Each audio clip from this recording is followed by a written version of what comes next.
Welcome into the DRF College Sports Podcast. My name is Jack Fitzpatrick. I'm joined by Bennett Conlon.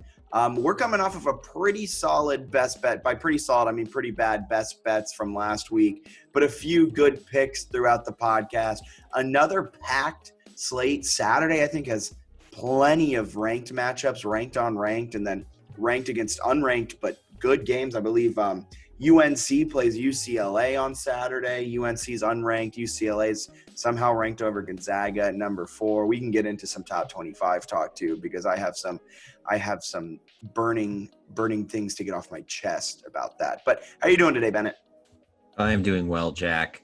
Was not great last week on my best bets, 1-4. I've been okay, and this does not help the podcast listener, gambling overall with like some NFL wins and some wins that I haven't mentioned on the podcast. So got to streamline these more and make sure I'm actually sharing the positive picks on the podcast. Although I think you've still been doing pretty well. I don't remember exactly what your best bet tally was last week, but I know the week before, or maybe it was 2 weeks ago, because we did Twitter Space 1 week.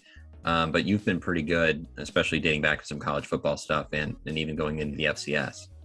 Yeah, not to toot my own horn, but I've not had a losing week on the best bets. This last week I was 2-1, hit both of my FCS bets, both the lower seeded, or in the case of South Dakota State in the FCS playoffs, the unseeded team pulled off. I don't know if you can call South Dakota State's win an upset because they were favored against Villanova. Right. But they were unranked. Villanova was number 5. So both of those came in, those cashed out. I did miss out on Radford money line. I thought JMU, that spot, people always talk about the spot, the letdown spot, JMU coming up, the biggest win in program history. You also had Radford in your best bets. Lost for both of us. You had it spread. I had it money line. They didn't even cover. I think it was a bad beat almost. I think it closed at -8. I mean, they were plus 8.5, and they ended up losing by 9. So tough there. But, I mean, that's the perfect segue for me to say people should follow you. They can read all of your happenings, everything you write for Better Collective at Sports Handle. Follow Bennett at Bennett Conlon, and then he shares some of his picks. He's not always sharing his picks because sometimes he likes to keep things close to the chest. But occasionally you break it down on Twitter. Maybe I'll start doing that more. It's a good idea. Maybe I'll start sharing some picks on Twitter. I've got, you mentioned it, some of those articles, and most of my previews in terms of what I do for Sports Handle, Better Collective, or TN Bets are related to the Titans or Tennessee, like college sports, really anything in Tennessee. That's kind of my main preview site. So a lot of stuff there. I've got a pretty good beat on what the Titans are doing. Had a chance to really dive into Memphis, Alabama, that men's basketball game. I took Memphis money line just because I thought that line was fishy. You did? Fishy low, so that worked out for me with like a 1-unit play. But that one I was stunned because Alabama just beaten Houston and Gonzaga, and they were only like 3.5-point favorites. So I was like, all right, I'll take the Memphis team that's lost 4 in a row for whatever reason is a small dog. So took it, and they played probably the best game of the season. I think I'll fade them, and we'll probably get to that in a little bit. They've got a really interesting matchup with Tennessee on Saturday. Yeah, that's fantastic. Everything you just talked about leads us perfectly into Tennessee, Memphis, that matchup on Saturday later on in the podcast. Before we get any further, just want to let you guys know that Cash Grab is DRF Sports' all-new free-to-play sports prediction game where you can win real money. It's available to every sports fan in the App Store and Google Play Store. Win real cash prizes every day, as well as a chance to win big money jackpots. All you have to do is download the DRF Cash Grab app, create an account, and start predicting.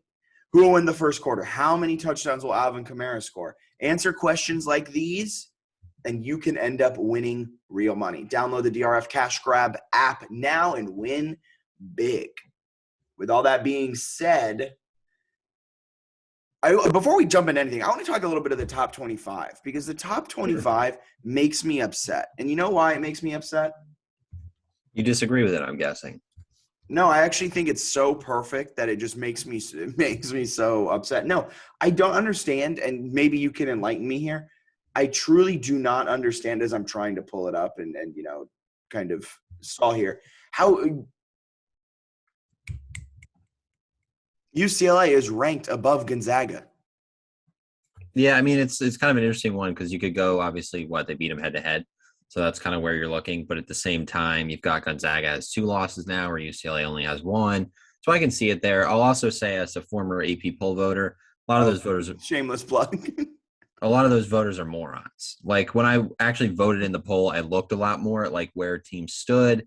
When I was on the UVA beat, I looked a lot more at where things stood. And there's that site, I forget what it's called exactly, but they put everyone's ballot in there. And like some of the people have no idea what they're talking about. Like the logic they use is non-existent. Also, a lot of the people voting are like beat reporters like myself at the time, where I was like in the thick of covering UVA, multiple different sports, and you're really busy doing that. You don't have time to watch a lot of this stuff or really analyze it that deeply.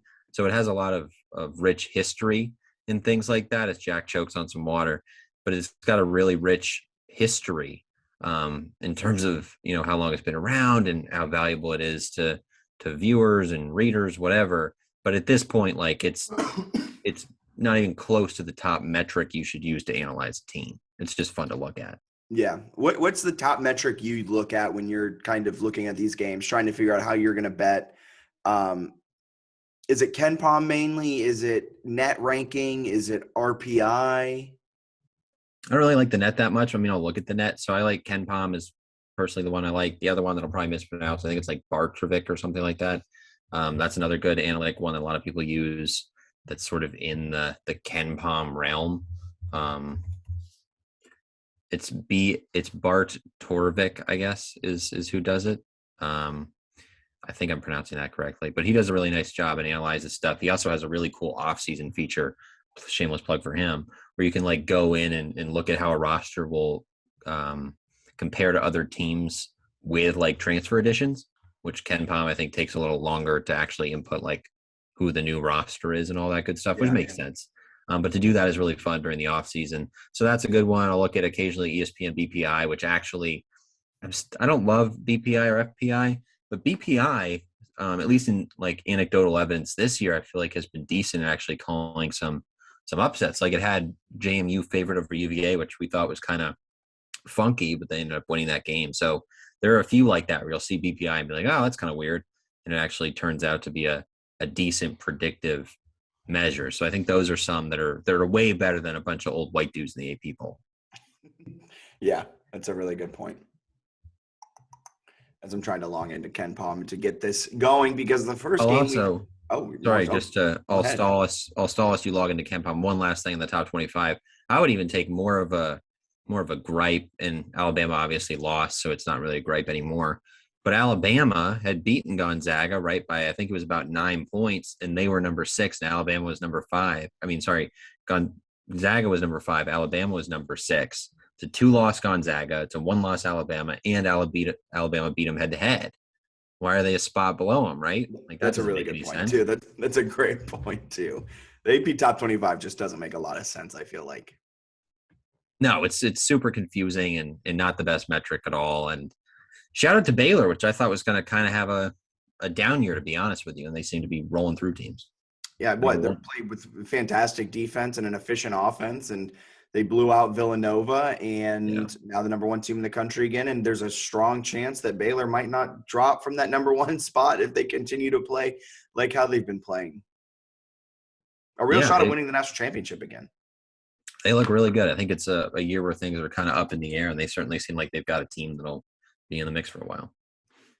Speaking of a team that's in the mix, number 2 Duke plays host to App State tonight. We're recording on Wednesday night. This game is Thursday at 7 p.m. KenPom likes this to be a 20-point game. I mean, Duke is one of the best teams in the country with Banchero and Wendell Moore and their entire freaking roster. They're a good team. They took down Gonzaga in a thriller earlier in the season. Their one loss was to Ohio State, which was a weird game. They had a big lead. Ohio State came back. They won it. And then since then, they've just played one game, and it was against South Carolina State. They won 103-62. That was Tuesday earlier in this week. Now they play App State for their second game in 2 days. 20 points. Do you like App State? Do you think they can cover that, or do you think Duke is just a vastly superior team? It's also at Cameron. They might be able to cover plus 20.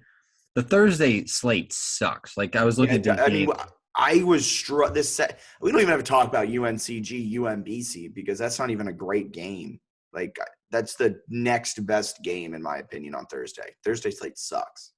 It's very much not good. The Ken Palm does like the thrill score of like, which essentially is what it thinks will be probably like the most competitive or closest game of the day between like decent teams. And it's Charleston at Stetson is the game of the day. Wow. I mean, like terrible, terrible day if those are if that's your top game. I think if I'm going on that, I think if there's anything I'll bet, I think I'm going to bet Charleston, whatever the Charleston spread is against Stetson. We love Pat Kelsey on this podcast. We're a Pat Kelsey podcast.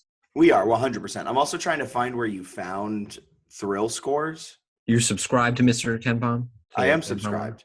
It's the fan match tab. Oh, all right.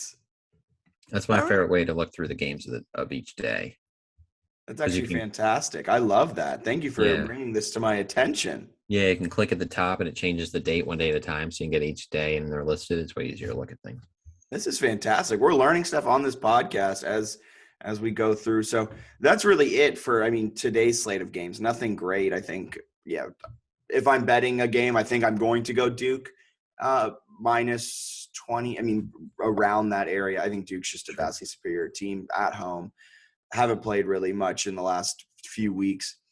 I like that play. I probably won't play it, though. I think I'm going to probably, like you, stay away from the Thursday game just because there's so much coming on Saturday. Yeah, there's a lot this weekend. I'll end up playing Charleston. I'll put that on the pod here. I will play Charleston over Stetson just because I love Pat Kelsey. It's one that almost is like borderline fishy, but it's also such a small game between two rather irrelevant teams that I don't know if it can be fishy when it's that that kind of game. So I'll take Charleston in that one. I think that'll be a fun just to give me something on Thursday college basketball wise. This Friday has a lot of games with fantastic matchups. We're going to start with St. Bonaventure, Virginia Tech. St. Bonaventure, according to Ken Palm, is around 48. I don't know if they're still ranked. I don't believe they're still ranked. Against a Virginia Tech team that turned off replies when Dayton beat them on their Twitter. I think that's worth mentioning. Thin skin, the Hokies. Who do you got in this one? Ken Palm likes Virginia Tech by 2 points. I think I like St. Bonaventure in this matchup. I think I will take Virginia Tech in this game. You just want to be different, huh? My logic here, they just lost to Dayton. I don't know if that was necessarily a public loss, but I feel like they're kind of fading in terms of like how they're viewed after a 5-0 start. They haven't been the best when they played good teams. Like I think that's fair, right? They're 0-2 against top 50 Ken Palm teams. They're, what is that? I think they're they're only like 1-4. I believe 1-4 against Ken Palm top 100 teams. I just feel like people are probably going to fade them a little bit, but I do think they're trying to figure some stuff out in terms of what they're doing at point guard. So Storm Murphy is a guy they got in. He's a transfer. All-name team. All-name team. He was at Wofford with Mike Young for a while there. He's not a bad player, but I don't necessarily know that he's their best option at point guard. So I think they might mix some stuff in there and try to do things a little differently moving forward because occasionally he can be a bit of a liability, especially defensively, his size, things like that. But I like them as a team. I do think they're going to rally. I think they'll be a little bit of a force within the ACC. So I'll take them here in a bounce back spot. St. Bonaventure also in a little bit of a bounce back spot. I'll probably take Virginia Tech with like a 1-unit play just because I think if there's a chance they're a small favorite, like a 1 or 1.5 point favorite, they won't need much to cover that. And I think the public will most likely be on St. Bonaventure. I kind of love a non-public backed favorite. I can vibe with that. I don't agree with that, but I can vibe with it. I think St. Bonaventure, a pretty solid offense and defensive squad. They have wins against Boise State, Clemson, Marquette, all top 59 Ken Palm teams. Granted, a 10-point loss to Connecticut last time out on Saturday, December 11th. and that was the best team they faced in terms of the KenPom ranking, and then you lose by 10. And Virginia Tech's going to be the next best team they play in terms of KenPom. But it's on a neutral court. St. Bonaventure's favorite to win only 42% of the time. I like getting the Bonnies, an experienced veteran-led team. Mark Schmidt has done a really good job with them. In the A10, they don't get a lot of chance. Well, I mean, in the A10, they might get a few because there's a couple good teams in the A10 this season. But, I mean, just picking up an ACC win, I think it's going to be big for them. I think they're going to get up for the moment. And if I also just love betting St. Bonaventure as dogs. They're a lot of fun. I think there was a game earlier in the season, had me on the edge of my seat. It might have been the Boise State game. That was a good one. Yeah. And they beat the day after that. They beat Clemson. So they do already have one ACC win, and Clemson's, I think, reasonably comparable this year to VT.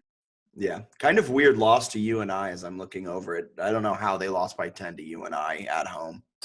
UNI, I feel like, is getting a little snub on the KenPom because they've had some weird results. But coming into the year, I thought it was going to be a good team. That's kind of fallen short. So maybe they just had one really good showing in that one. Yeah. Next game is going to be Villanova at Creighton. Villanova only by 5. Is this a fishy line to you, or do you think Creighton's just a good team and at home it's going to give Villanova a little bit of a run for their money? I think Creighton's decent. They haven't really played anyone, or sorry, the teams they have played, they've kind of lost to. The one good win they do have is BYU on a neutral floor where they won by 12. I think I'm going to stay away from this one because I think Villanova is better.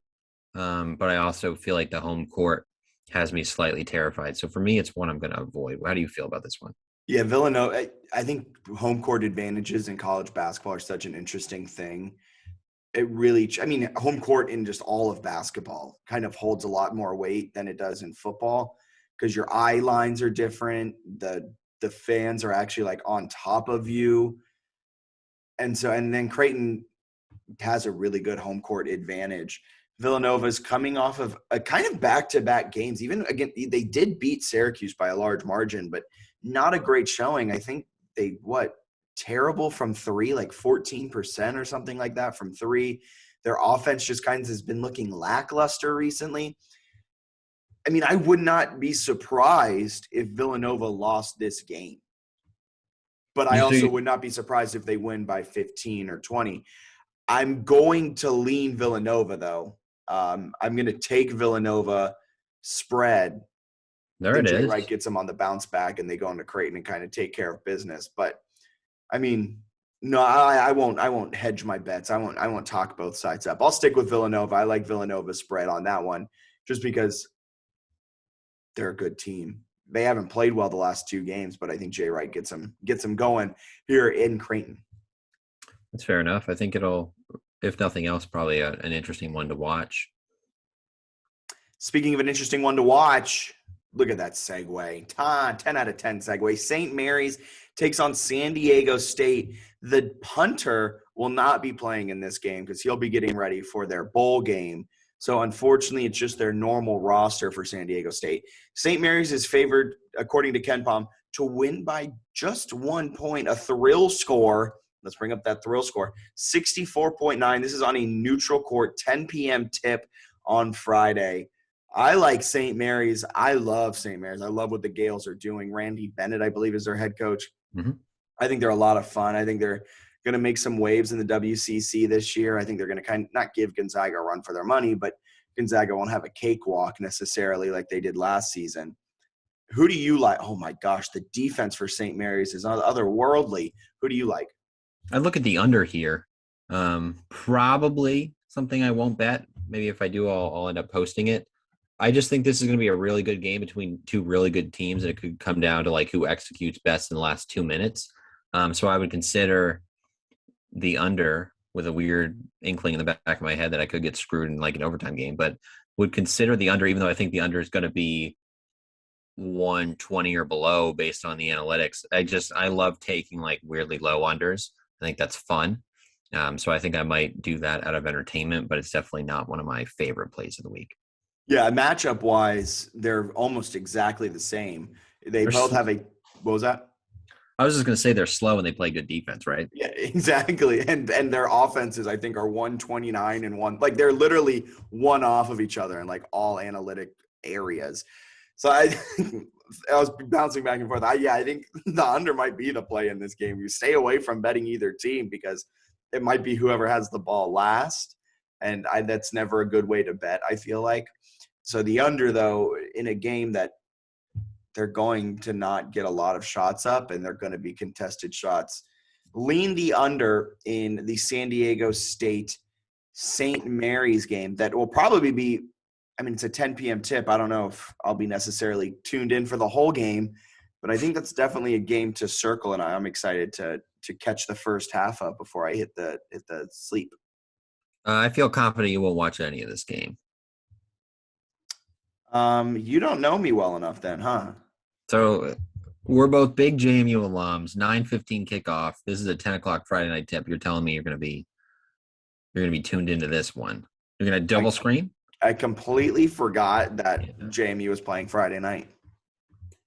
We're not watching this game. I'm taking the under. I'm not watching a second of it. The JMU game's going to end, and then I'll see if I won my under bet.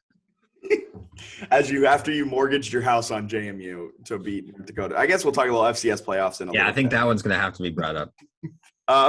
Moving on from that one, we're going Richmond, NC State. Richmond favored to win by 53% of the time. This is actually 5 minutes down the road for me. Maybe I'll hop on over and not do that because JMU's playing that night. I keep forgetting, even though we just talked about it. But it's at the Spectrum Center. I'm pointing to where the Spectrum Center is. It's right down the street.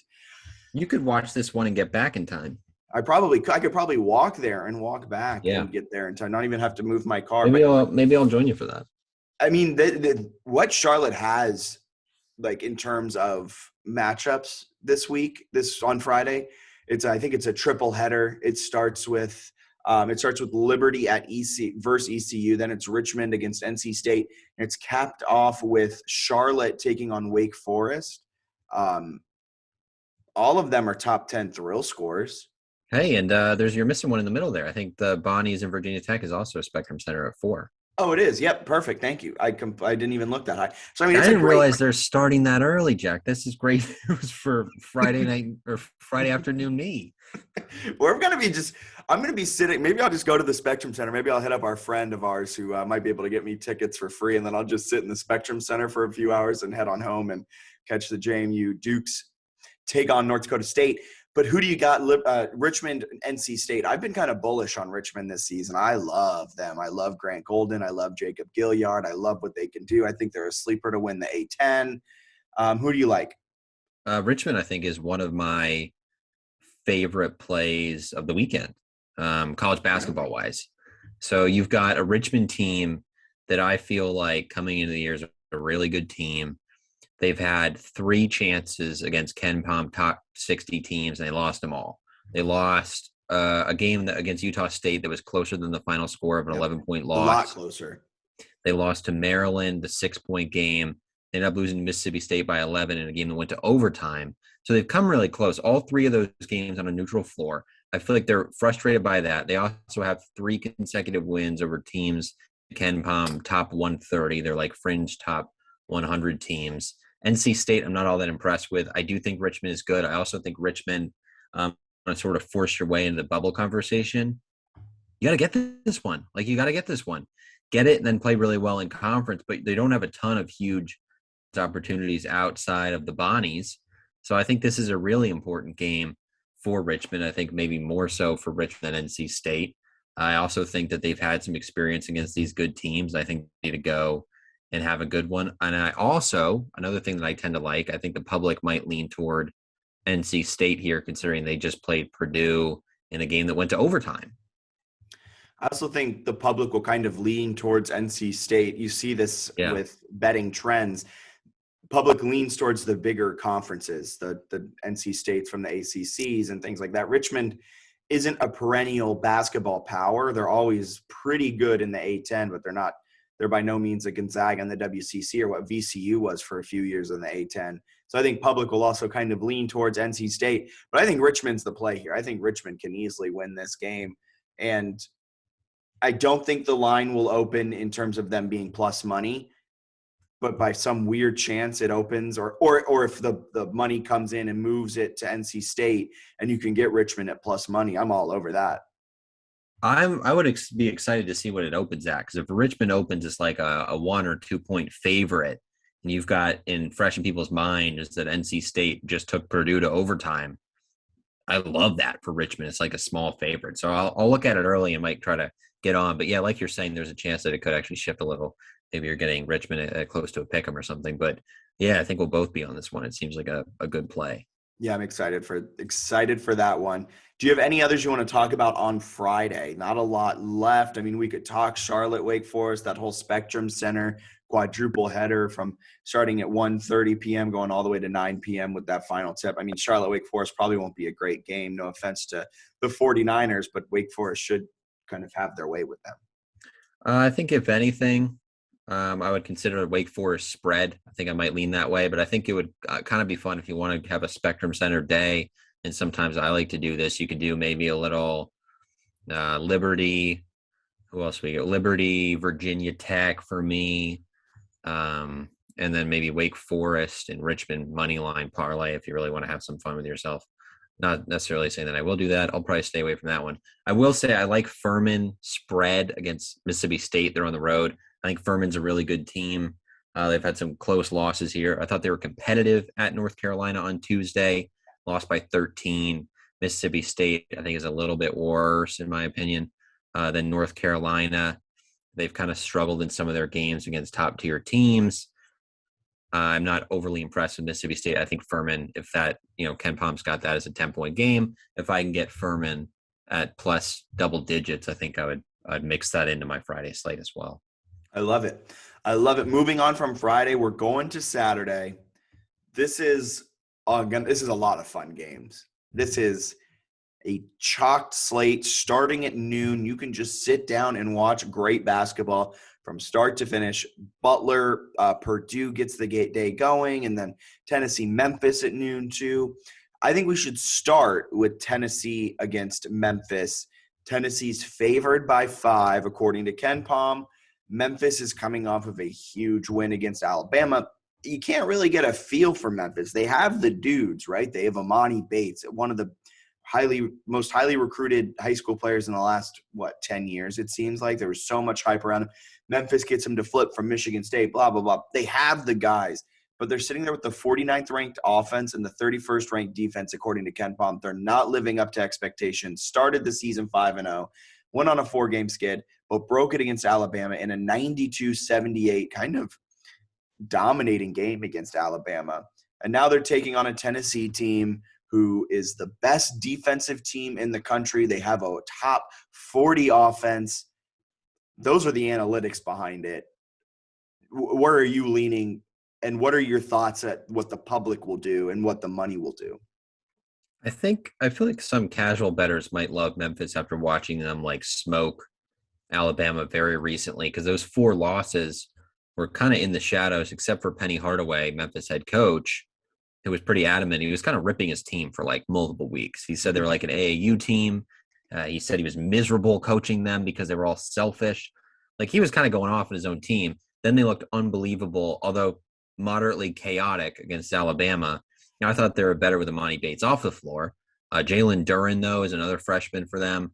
Really, really good. He's 6'11", 250. The guy's just built and extremely explosive. Fun to watch him kind of dominate in the paint. I thought some of their other guards played really well. Tyler Harris played pretty well, I thought. Alex Lomax was really good. So I was impressed by those guys. I don't know. I just like Tennessee. I think Tennessee's better. I think the atmosphere. I think this game's in Nashville. I want to say they're playing it. They're playing it where one of the maybe where the Predators play. It's something like that. Bridgestone Arena. I forget exactly. That has to be where the Predators play. Oh, let me just double check so I don't seem like a complete moron. Yeah, it's where the Predators play. So Bridgestone Arena, it's going to be what I think is going to be a pretty special atmosphere. So this is one Saturday, absolutely worth watching. I think it's the noon game. Really cool atmosphere going there. I just think Tennessee is better. I think Tennessee is due for a really solid win. You could point to the North Carolina win as one of those, sure, but they've kind of fallen flat against Texas Tech and Villanova. I think they're going to be up for this game. and I think they're going to have a resoundingly good performance. Another thing that's worth noting, according to Ken Palm, when it comes to forcing steal percentage, I think they force a steal on 15% of opposing teams' possessions, which is the 5th best mark in the country. Memphis is one of the worst teams nationally in turnover percentage. They're really sloppy with the ball. Tennessee turns teams over. So I'm really high on Tennessee in this game. I love Tennessee, and I mean, Ken Palm's predicting it to be a 5-point game. So, I mean, if you can get Tennessee as a single-digit favorite, hammer that. I love that. They got a chance to blow them out. Like, I think the only thing that scares me is that team against Alabama, Memphis, looked really happy in that environment. Like, it was a bunch of kids you can tell are talented. And like against Murray State, I'm not sure they were locked in because they were playing Murray State. Whereas in this game, I think they were probably pretty stoked to have a national audience against a team that just beat Gonzaga and Houston. And they seem to rise to the occasion. So maybe a little scared that they do that again. But I think it's a really good spot to sort of, I guess, sell high on Memphis a little bit here. Yeah, sell high. And talking about the spot, they're coming off of a nationally televised game, like you said, where they got up for the moment. Tennessee plays in that every week. Like, Tennessee understands the moment. So this is kind of newer waters that Memphis is wading into right now. I think Tennessee's built for it. I think defense travels, as old as that cliche is.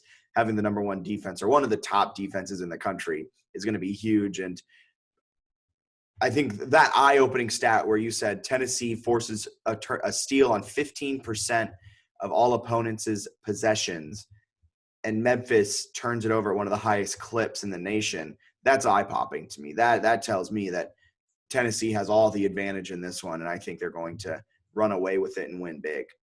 I think it's a good matchup for Tennessee. Both these teams also fly. So I would consider even looking at like a Tennessee team total. I might go like pretty hard on Tennessee. You might look at the over. I think the only thing that maybe scares me with the over is they could be flying up and down, and Memphis could be throwing the ball out of bounds and stuff, where like the speed doesn't necessarily lead to points. But if it's a total like in the 140s and you got two teams that are in the top 75 in tempo, and you think one of them is going to turn it over a lot, which would lead to more tempo, I think a Tennessee team total is pretty interesting. Yeah, I love that. I love that little nugget there. Moving on from that game, we can head on over to Kentucky, Ohio State, 5 p.m. on CBS on Saturday from T-Mobile Arena in Las Vegas. Ohio State favored to win by 1 against a good Kentucky team. Ohio State number 15, Kentucky number 21 in the AP Top 25. That's just about where Ken Palm has them too. Do you like any bets in this game? I was bad last week. It was very bad last week, but I did get Notre Dame beating Kentucky, which I was very proud of. So I'm going to go back to the Kentucky well, and I'm going to take Kentucky, which has lost to Notre Dame and Duke and really doesn't have an impressive win this season. I'm going to take them to win. I think why? I think Ohio State is very, very good. I think they are significant at home. So you look at what they've done at home. They got a win over Duke at home, which was like, I bet them to win that game. Probably shouldn't have won that game, right? It was, what was it, a 12-0 or a 12-1 run to end that game or something? I think it was 12-0 run to end it, but probably shouldn't have won that game. But they went on a nice run, won that game. They smoked Wisconsin, which I was also on that. I think we might have mentioned that. I don't remember if we did. I think we did, though. Which one? Ohio State over Wisconsin. I think we were both high on. I probably should have put it in best bets. But Wisconsin, remember they had that big comeback against Indiana at home to win. And we had a chance to kind of sell high on them as well. And Ohio State blew them out. I think now it's a really good chance to sell high on Ohio State. Kentucky's coming off that loss, but Kentucky's still a really good team. They got some decent experience and good players. I think they match up reasonably well. They're one of the better offensive rebounding teams in the country. Ohio State's kind of middle of the pack in that area. And I don't know. I think it's a pretty good spot for Kentucky to bounce back, and I think they'll find a way to pick up the meaningful win. All right. I'm going to fade you on that one. I just like Ohio State. I think they're the better team. And I mean, it is a very good point that they're a different team when they play away from their home stadium, their home arena. And it is a neutral court site. It's kind of far. Vegas action. Yeah, it's in Vegas. So I don't know. I'm looking at it. They're 1-1 on neutral courts this season. A win over Seton Hall, a loss to Florida. I don't love it, but I just kind of want to fade you at this point. Like I want to go up against you with one of these picks. So you're going Kentucky. I'm going Ohio State because I think they're just the better team, and that'll travel. That's fair enough. Fair enough. Fair And enough. then from there, we're going to head on over to Texas Tech, Gonzaga. This one's in Phoenix, Arizona. We love these neutral court battles. Gonzaga is favored by 5, 1 p.m. on CBS. Interesting game here because you got a Gonzaga team that I really thought was going to cover against Merrimack. I think the spread was like 30 something. They only won by 25. So got to hit the panic button there. But they're a really good team still, even though people are sort of panicking because they've lost the 2 to Duke and Alabama and kind of forgetting that they railroaded Texas and UCLA, who I think are decent teams. So I think Gonzaga is still really good, and I think I'll take them here. This isn't like my favorite play, but I could see myself putting a unit on that spread, especially after kind of the freshest thing in people's mind about Texas Tech is beating Tennessee. I think Texas Tech is way better built to beat a team like Tennessee, which I have a Tennessee Final Four future, which is probably stupid. Tennessee's not that elite. They're a very good team that needs different breaks to go their way. Gonzaga's, I think, is elite, where they've got a top level NBA prospect in Chet Holmgren, and then Drew Timme is just one of those guys who's a really great college player and has been for a few years. So I like them in this game. Yeah, I mean, Texas Tech is another really good defense. So when you're going up against 2 defensive-minded teams in terms of the Texas Tech upset against Tennessee, that's how those upsets happen. You've really 2 good defenses, and then it's whoever's hitting their shots. Because if you have 2 good offenses, sometimes you just miss your shots, and then I think that's what happened in the Texas Tech game. With that being said, yeah, I think Gonzaga, I'm going to throw a unit or 2 down on them spread as well. Mm-hmm. Chet Holmgren's good. Drew Timme's good. I mean, Nebhart's good. This whole team's elite. They're elite offensively. I think they're going to win this game fairly easily. I don't think they're going to win it by 20 like they did against UCLA. I think Texas Tech's defense will keep them in it for a little bit. But I think Gonzaga is just a better team, number 2 offense, number 20 defense, just an all-around great team that I think they kind of want it. This is their first big game since the Alabama game, This is a spot where Mark Few's talking about that. And if you want to get into the heads, go into the locker room of this team, they don't want to go out there and lay another egg and have people questioning them more. This is a game that it can be a statement game. If you go out there and you beat Texas Tech pretty handedly, people will stop this stupid talk, this frankly stupid talk of Gonzaga is not elite. Gonzaga is elite. Gonzaga is one of the best teams in the country. And I kind of think that's what the narrative will be. I think they will have that bounce back game where people are like, oh, yeah, Gonzaga's still good. Oh, yeah, I forgot. Gonzaga, even though they lost those 2 games, they're still one of the best teams in the country. Absolutely. So let me throw this one to you. North Carolina, UCLA, a game I do not have a great feel for because North Carolina has been rolling as of late, but I still think UCLA is a really solid team. My gut would tell me almost to take North Carolina as an underdog, but I think I'm going to stay away because I just don't really have a great feel for this one. Yeah, UCLA's favored to win here. By what, 5? 76-71. Yeah. UNC is a weird team, though. Looking at their schedule, they had that near weird loss where they couldn't cover again. I mean, I guess it wasn't necessarily a near loss, but didn't dominate Charleston the way they should have. But then ever since their 2 losses, which were to Purdue and Tennessee, they've rattled off a lot of wins. 1, 2, 3, 4, 5 wins in a row. One of them being against a Michigan team who they beat by 21.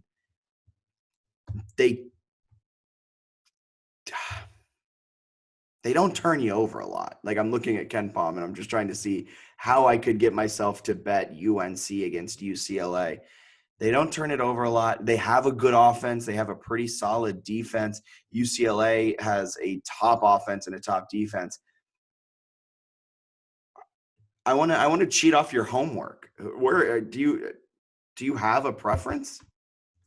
I'm considering leaning North Carolina. I think both teams are like top 20 Ken Palm 3-point shooting.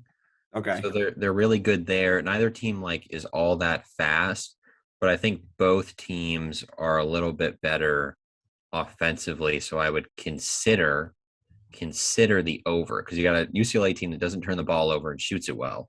You got a North Carolina team that doesn't turn people over, but they also score a lot of points.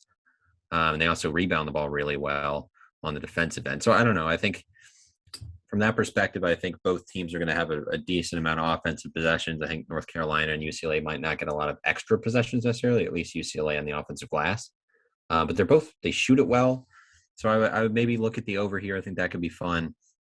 I'd probably lean North Carolina. I think I'll end up staying away just because I'm not sold on North Carolina, but I also really have a hard time picking against them when they've won 5 in a row, with 3 of those over Ken Palm top 120, 2 of those over top 100 by an average of 20 points against Michigan and Georgia Tech. They just look like they're playing really well right now.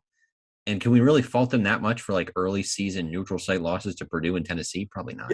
I was going to say that. And I mean, now it seems like the team is starting to understand the Hubert Davis offense a little bit more. You know, early on in the season, it is a new coach. Granted, it is from like that Roy Williams coaching tree. So how much different is it? But it is still a difference. It's still a change in what had been there for the previous 300 years with Roy Williams. And so it took a little bit of adjustments. And I think they're starting to figure that out now. I also don't know who UCLA is at the same time, right? And I know that sounds kind of stupid, but I mean, they're one huge marquee game. They absolutely lay a huge egg. They lose by 20 to Gonzaga. They did take down Villanova earlier on in the year in OT. So they beat Colorado and Marquette, 2 top 80 Ken Palm teams. They're going to play Alabama State tonight. As we're recording this, they're probably playing UCLA, that is. But I just don't have a good feel for them. They played Cal State, Bakersfield, Long Beach State, North Florida, Bellarmine. I pronounced that so wrong. UNLV. You know, these teams that like you need to beat up on, and they are beating up on, but it just doesn't give you a good barometer. So both UNC and UCLA, I don't know 100% who those teams are. I could see UNC winning. I could see UCLA winning. And because of that, I'm going to stay away from it as well. I think UNC can cover. I think UNC will cover. I think it'll be a really good game.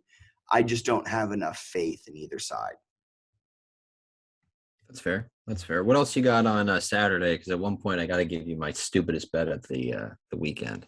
I'm really excited to hear stupid bet. I'm looking forward to these two as well. Iona and Seton Hall and Marquette and Xavier. Iona's a fun team to watch. What do you feel about that? You got to lean in that game? Yeah, I'm leaning Iona. Is that just because you love Rick Pitino? And I think I'm not going to say that. Why was I going to say that? Rick Pitino's a really good basketball coach, not a really good human, but a really good basketball coach.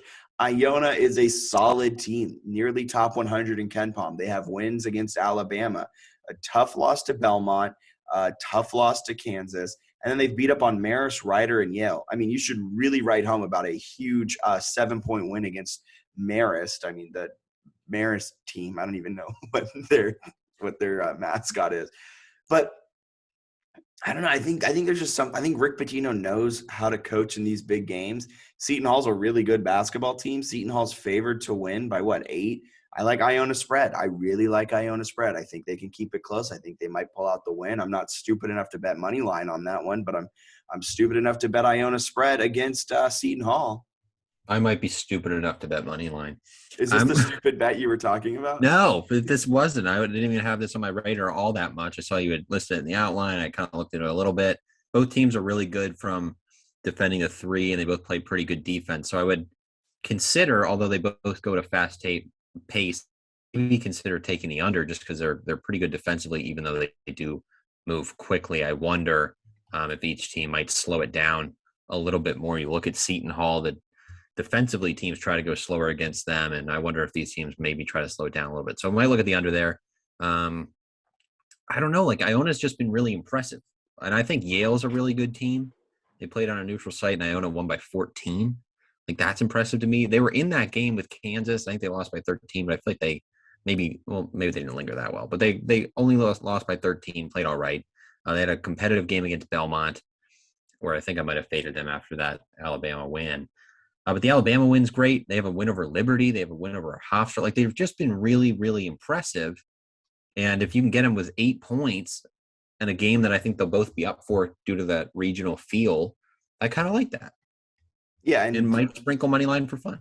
Ooh, sprinkle money line a little bit for fun. And yeah, like you said, the regional field, it's at MSG. Seton Hall's what, a 20-minute path ride. Is it actually? It's Is it MSG? That's awesome. I love that for them. That's awesome. But Iona's in New Rochelle, so like both are very local fan bases. So that's going to be a good crowd too. Like that's going to be a fun game. Yeah, and Rick Pitino's obviously kind of sort of changed how Iona is viewed right now. So that's a really fun one on, I guess it's on, what is it, FS2? But that's a heck of a game. I forgot FS2 was a thing. And you've got, at a similar time, you got TCU Georgetown on FS1. Boot that. There's got to be a way to boot that. Switch that. One of those should be FS1 and one of those should be FS2, and they got it wrong. What's your stupid play? I'm curious now. Hold on, what was your other one first? There was another game you had mentioned. Oh, Marquette Xavier.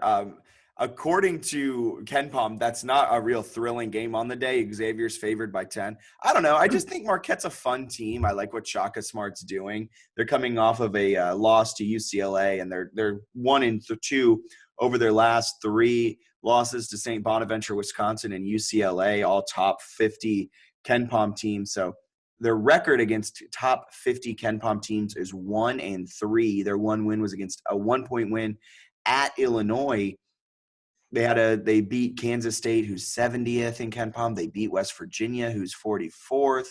Oh, so they're 2-3, against top 50 KenPom teams.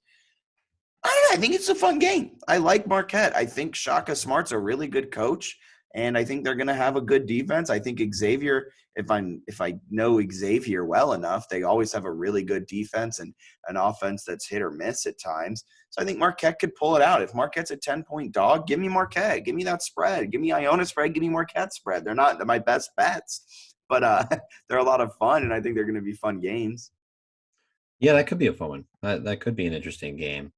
Marquette's done a decent job kind of hanging in some of these games, and like you mentioned, they got some solid wins. They also have, I guess their 3 losses are all by double digits, so that might be the one thing if anything scares you away. But yeah, I like that. They got some good wins. They're a good team. Thank you. You want to hear my stupid play? I've been wanting to hear it since you brought it up. My stupid play, Jack. And this is like stupid. Like this is really stupid. Oregon against Baylor, man. I love Oregon. I absolutely love Oregon in this game. So Oregon to win? Stinks. Oregon stinks. Wait, Oregon to win? I'm going to take spread, and I'm going to take money line. I'm going to take money line in some capacity. So Oregon stinks. Like, right, that's pretty clear. They've lost to BYU, St. Mary's, Houston, Arizona State, Stanford. BYU, St. Mary's, Houston, those games were all double digits. BYU and Houston, double digits does not do it justice. They got run out of the gym. Run out of the gym. They couldn't even break 50. They're 5-5. Their best win early in the season, they beat SMU and looked really good in the process. Other than that, you're looking at a 6-point win over UC Riverside. Maybe they're, a 40-point win over Montana. They have not looked that good. But here's what I will say. They hung with Arizona State at home in their most recent game. They've certainly been better at home, which makes sense. Baylor has yet to play a true road game. Everyone's going to be on Baylor. KenPom showing us an 8-point game. I got to think it's double digits. Yeah, the spread. I would be shocked if that line doesn't open up at Baylor like -12, And I will wait a little bit because I think it's got to get that up. No one's taking Oregon in this game. Anyone take Oregon in this game? Doesn't make any sense, Jack. Why would you ever bet on Oregon? They're horrible. But my logic is that this is how the books make money, right? So they'll set some line that they think makes sense, and I'll go to some line they think makes sense, and I'll say, all right, like I'm going to take that because no one in their right mind is going to take a 5-5 horrible Oregon team against an undefeated defending national champ that looks like a world beater. So I am dumb enough to think that I'm smarter than everyone, and I'm going to take Oregon, and I'm going to sprinkle money line for the hell of it. Maybe Oregon pieces it together. Right? Am I wrong? You're not Are you right. this? You're not right. Not right. You're going to ride me? I'm gonna what you? You're going to ride this game with me? No. I'll convince you. I got a couple days. Oregon plays tonight. Let's see how they do against Portland. They're supposed to win by 19. I want Oregon. Honestly, if Oregon loses that game, could be better for my bet. Could be better for the line. Or if it's a close one. I also don't want Oregon to put anything else on tape. Like, save what you got, boys. Let's rally the troops. Let's keep all those plays under wraps. Just run pick and rolls at the top of the key all day. Get by Portland. Rest up. Hydrate. That crowd's going to be rocking. You know that crowd's going to be rocking. Phil Knight will probably be there. Oh, I have a question. Why? Just why? Like, what made you look at this game and you were like, I see the number one team in the country playing a bad Oregon team. I love Oregon. Because it's the most, like, everyone in the world is going to see this game and want to take Baylor. Like, Baylor has been unbelievably good this year. They've looked fantastic. Here, this is the best part, too. You got the same opponents. Jack, you have mutual opponents. They beat the living crap out of Stanford and Arizona State. Stanford and Arizona State just beat Oregon. This is the dumbest thing I've ever suggested to you in my life, and I love this. You did suggest me to take Navy money line against BYU at the beginning of last season. That was a lack of information, though, because I didn't realize they hadn't been tackling, right? So that was, like, kind of dumb and kind of negligent. This one is like, I know how bad Oregon is. I'm looking at a page full of analytics, and I'm stupid enough to still tell you that Oregon's the obvious side. Oregon might win this thing by 15. Baylor's not ready for the road crowd. I love this game so much. Oregon has not played well. There's no reason to actually believe this. So I'm just going to do like probably a unit on the spread and half a unit on the money line. I do think they have a chance to cover. I think this will be a fun bet. Maybe really dumb, but I feel good about a lot of the other ones. So I'm willing to think that I'm intelligent and have some edge here, even if I very much do not. I mean, you can ride that all day you want. I will gladly text you as the game is ongoing and see how you're feeling about it. Do you have any other games you want to talk about on Saturday or Sunday or anything like that, or do you want to move right into our little high-low parlay? We can do high-low, and then I guess we're hitting some football action after that. A little bowl game talk. I think before bowl game talk, we should talk FCS playoffs. Yeah. No offense to these early bowl games. None of them really move the needle for me, and none of them I'm looking at, and I'm like, I love the value there. No, nothing really is like, I love these early bowl games. I'm looking at one that actually – I don't think it's technically – so I'm kind of confused a little bit by this.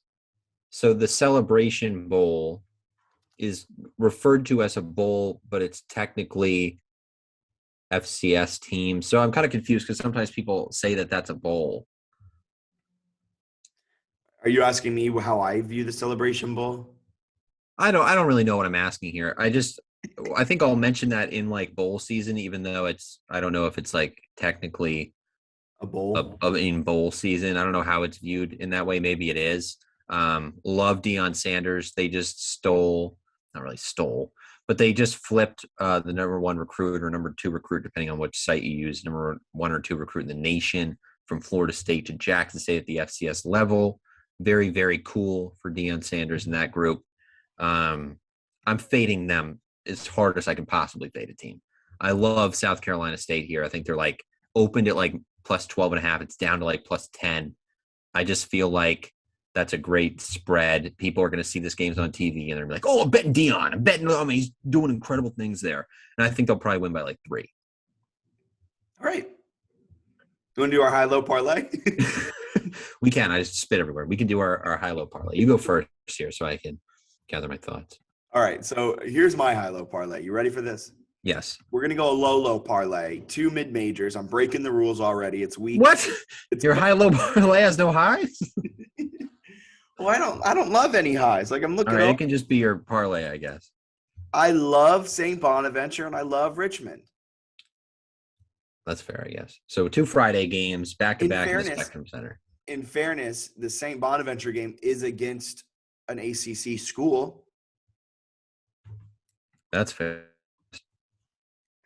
What's yours? So I'm going to go against you here because I think it'll be fun. Let's do Virginia Tech. And I'll go with Richmond. So I'll do a high-low parlay, and I'll just take the high of your low-low. And I'll say Virginia Tech, Richmond, money line both. I'll grab that as my high-low parlay. I do just want to say before we move on to FCS football talk, I love Richmond. I know we said it earlier. I think I love that. I might put all of the money that I have on $3. That, and once that wins, I'm going to put all of that money on Oregon to cover the spread against Baylor.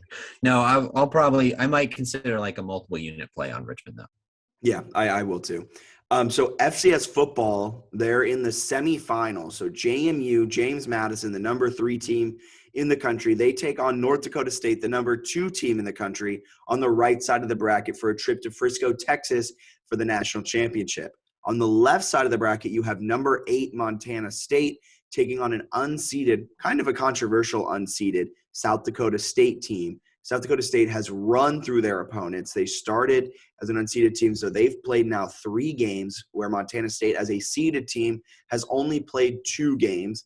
But both of these matchups, I mean, these are probably the four of the best teams. Well, I mean, clearly they're the 4 best teams remaining. Montana State took down the defending national champions, Sam Houston State, in kind of convincing fashion. South Dakota State blew the brakes off Villanova. JMU, on the other side of the bracket, blew the brakes off of Montana. It wasn't that bad, was it, with my boys at Villanova? I thought it was pretty bad. And North Dakota State they only lost by 14. Okay, in a playoff game, and the spread was only 7. And they were at home. Yeah.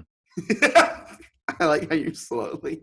But I think it was. Let me double check here how this game flow went, just for my own. Yeah. See, it was 21-21 midway, late in the third. Sure. They led 21-14 at halftime.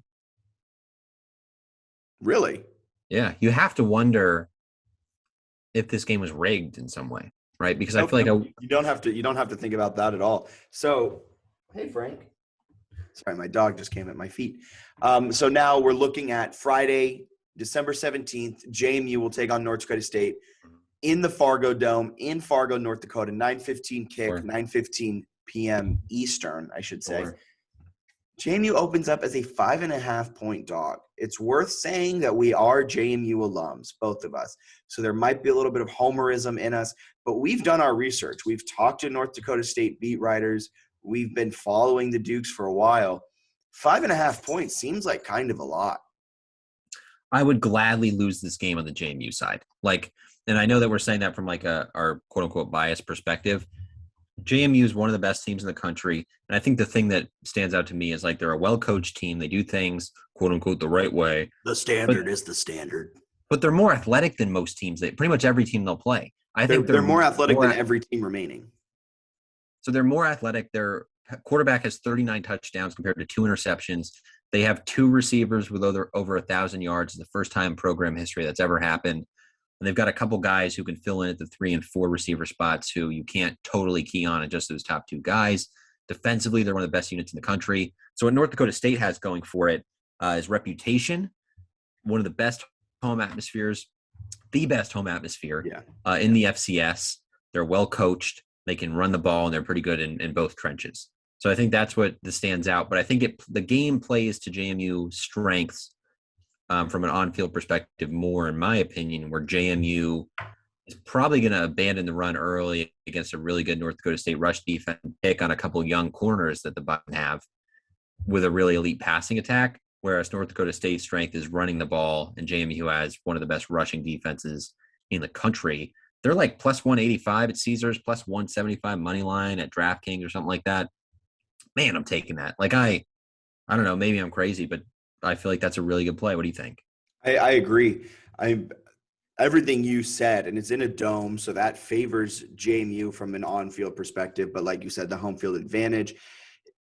that's different. They haven't played in a dome all season. I think the last time they played in a dome was in 2016 when JMU went to Fargo and beat North Dakota State on the way to winning their national championship that year.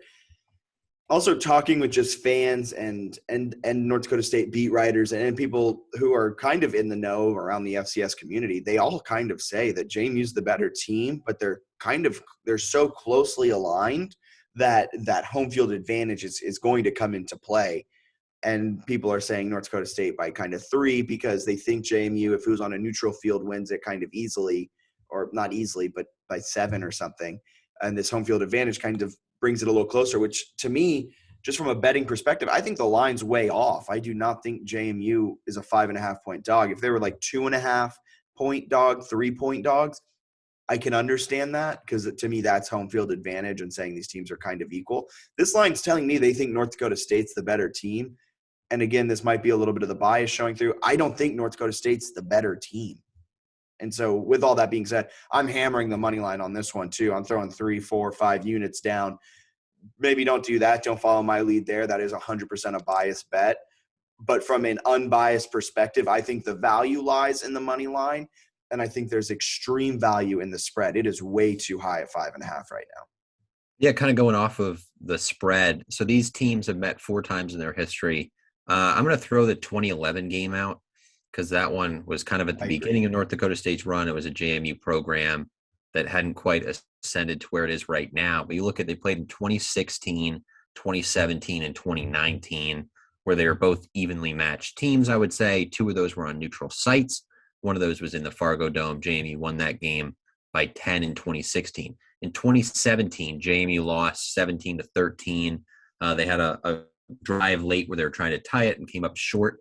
And then they lost 28-20 in 2019. Again, had the drive late. They threw an interception from like the 5-yard line into the end zone at one of the last plays of the game there. So basically my point here, the last 3 times they've played when they've been even, it was a 10-point game that JMU won, and they had a kind of a late score to go up 10. And then you had a 4-point loss and an 8-point loss with an interception at the goal line that maybe could have went to overtime or been like a 2-point loss, so they missed a 2-point conversion. I just think in this game between these 2 programs, if you can get a team as a 5.5 point underdog for a game that I think could be a field goal either way, I just like that kind of logic of like, hey, I think this will be tight. I think JMU has a legitimate chance to win as the dog. And if they lose, I think they could keep it within 3.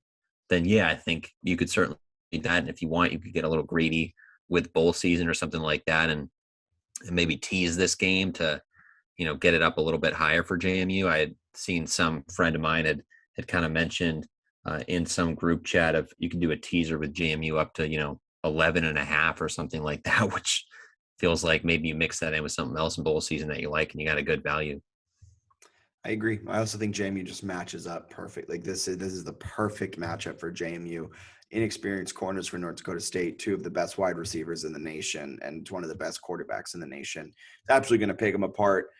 It'll be a close game, but love the value on the money line. Moving on to South Dakota State taking on Montana State. South Dakota State is a 6-point favorite on the road, which is kind of surprising. I think South Dakota State's the best team on that side of the bracket. They might be arguably 1A or 1B to JMU, North Dakota State might be 1A, B, C. I think Montana State is unfortunately the 2nd or 3rd best team that's left right now, or 4th best, I should say. Who do you like in this one? Do you like the spread for Montana State? I think 6 is a lot of points, but I think South Dakota State might kind of run away with it. I don't expect to bet this one. And I've been blabbering a lot. What do you feel about this matchup? Because I don't love it. I thought 7 was a lot of points last week against Villanova, and according to seeding, according to the committee, Villanova was a better team than Montana State, and South Dakota State was a 7-point favorite to go on the road in a raucous Villanova atmosphere. We all know how those Wildcats get with their track around the stadium. But in all seriousness, you're going from South Dakota all the way to Villanova in Pennsylvania, and that's a far plane ride, and you're 7-point favorite, and you win by 14. That's really great. And now the travel's just to Montana State. I was trying to think of what city Montana State's in, but I'm not entirely certain. That's Bozeman. They're Bozeman? I think they might both. They're Bozeman and then Montana's Missoula. Thank you. So going from South Dakota State to Bozeman isn't as far as going to Villanova. So I also think South Dakota State's peaking at the right time. They were in the national championship last year. They know what it takes.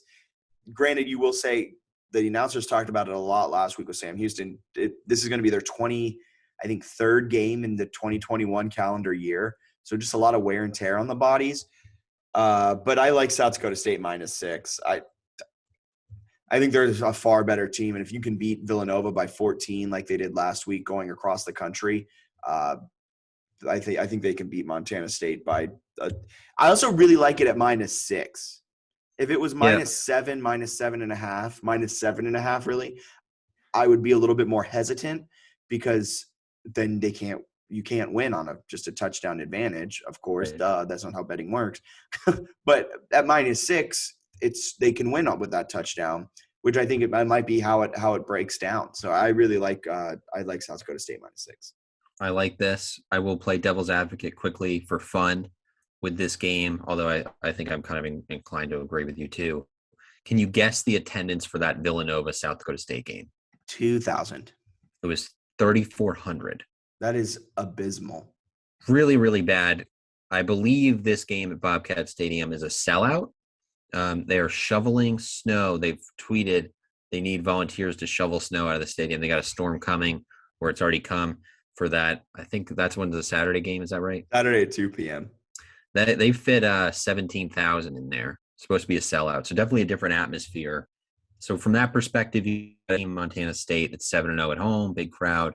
That could be interesting. But I agree with you with South Dakota State. They lost a game on a Hail Mary. They had another 1 or 2 point loss in multiple overtimes, where if those don't happen, they might be the 2 seed. I think they would be the 2 seed. And they were unseeded, and they are the best team. They are one of the best teams in the country. I think if they make it to the national championship and they're facing either JMU or North Dakota State, I think they're favored in the national championship.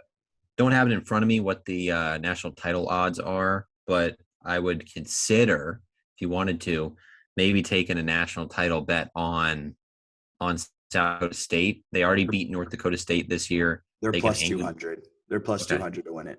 I like that because I think they have a better chance of getting through the semifinals than any other team, and I think they'd have a puncher's chance in the national title. Also, they could hedge that a little bit if you wanted, or maybe you take the other team in a national title. So interesting game there. Maybe I'll take a play as it gets closer to kick, but I agree with a lot of your logic there that South Dakota State's probably the better football team. Yeah. Well, anything – oh, wait, we have to hit our best bets. We do. For this week, what we talked about, what we really like. I think you can kind of guess what both of us will be leaning for a few of them. And then we'll wrap it on up here. But quickly, before we get on out of here, give me your best bets. Yes. This is a tremendous question, Jack, young sir. So I think Young King. Young King. JMU football plus 5.5 is legitimately my best bet of the weekend. So I want to put that down. That's one of my best bets. College basketball wise, we've talked about a few different games that stand out to us. I think Friday, I'll say Richmond is my best bet. I know last time I put too many games. Furman was kind of a lean. But you didn't put too many games. You just went 1-4. I think I did too many for me. If you go 1-2, it's could have went either way. 1-4, so many games. Furman's one I kind of like them against Mississippi State, but not a best bet. Just kind of going through recapping some of these matchups here. I think I'll end up taking Virginia Tech, but probably not a best bet, even though I have it in that parlay. So Richmond on Friday is one that really ends out. On Saturday, let's actually add a few games here. I'll say Kentucky money line is a best bet. Gonzaga spread is a best bet, and Tennessee spread against Memphis. Gonzaga is going up against Texas Tech, if I didn't make that clear. And then one of the best bets on Saturday in a game that I have no interest in watching. And to be honest with you, I don't even know if it's on TV, looking at Ken Pom here. Chattanooga plays at Murray State. And I'm really high on Chattanooga. They just lost by Belmont tonight. We're recording this on Wednesday by 8 points. playing a Murray State team that just beat Memphis, Jack. They beat Memphis last week, the end of last week. They beat our beloved James Madison Dukes by 12 on a neutral floor. This is a good basketball team, really good basketball team. I think Chattanooga is also really good.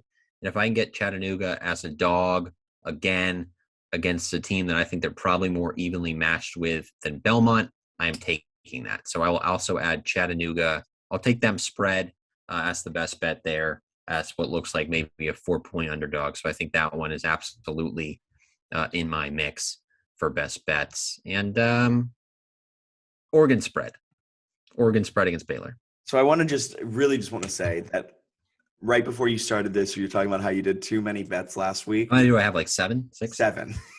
7. There's a chance I go 7-0. I might parlay these. I think realistically, that's at least 5-2. I actually feel very good this week. Last week, I was like, oh, we have to do best bets. Didn't love the slate.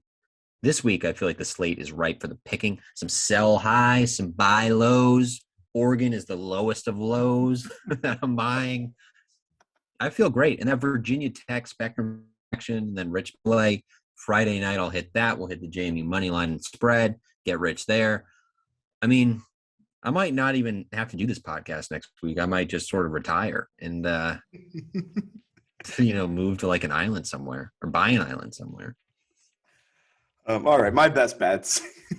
As Bennett pats himself on the back for all these winnings that he hasn't yet collected.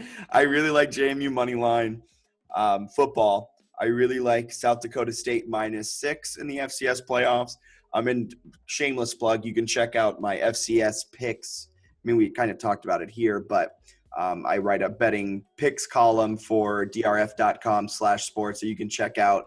I break it down, share some stats, say which way I'm leaning a little bit more in depth. But these are going to be my two. What was that? Are those out right now? No, I'll probably be writing it tomorrow. Coming out, what's tomorrow, Thursday? So yeah, definitely be coming out tomorrow. But these are both of my picks. So a little bit of a spoiler alert. You're hearing it before it drops Thursday afternoon, evening. JMU money line, South Dakota State -6. And I love Richmond money line basketball. Love it, love it, love it, love it, love it. And those are my 3. I'm just doing 3. Just 3. That's weird. So I got my 7. We got 10 combined. 2 of those are the same. So I guess we have 8. Yes. Well, anything else you want to add? Anything, any shameless plugs for stuff you have coming out or anything like that? You can give Bennett a follow at Bennett Conlin on Twitter. He'll be talking. I don't know if he'll be doing this. I'm putting it on him, but he very well might not do this. If he's feeling any last minute plays on Saturday, on Friday, anything like that, he'll share it on his Twitter. But anything else you want to plug? Anything else you have going on in your life? Not too much. As always, you can catch some of my work on tnbets.com. That's where you'll have some game and betting previews there, Tennessee related. You can also find my work at sportshandle.com. That's more legislation based and things like that, talking about what's going on in Maryland. And then my Twitter is at Bennett Conlin, C-O-N last name, B-E-N-N-E-T-T for the first name. Find all my stuff. I'm glad you said it that way. I'm glad. Like I said it reversed, so people have to like track it. But anyway, you can find it there. You normally tag us in the DRF post anyway, so you can also probably find me there. I will aim to do a better job this week of, at the bare minimum, tweeting out the picks I've given on the podcast.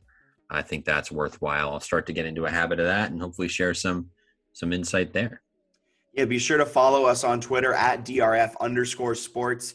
We'll be having more Twitter spaces as time goes on, as college basketball season ramps up, as we get more into conference play.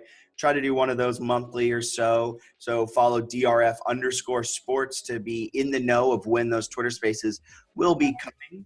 And also just a lot of great content that we're putting out. A lot of great writing is happening on the websites. We have NBA Best Bets, the 3 at 3, written by Zach Cohen. He's an awesome writer for us. And a lot of other stuff is happening. So you can check us out at our home on the web, drf.com/sports. Check us out on Instagram at DRF Sports. And follow us on Twitter at DRF_sports. And be sure to subscribe wherever you're listening. Give us a 5-star rating if you so please. If not, please don't give us a rating. We only do 5 stars. That's the only way we run. And give us a like and share with your friends. It means a lot to us. And we look forward to talking to you all next week after we go 10-0 on our best bets. So you'll have a wonderful rest of your day. See ya.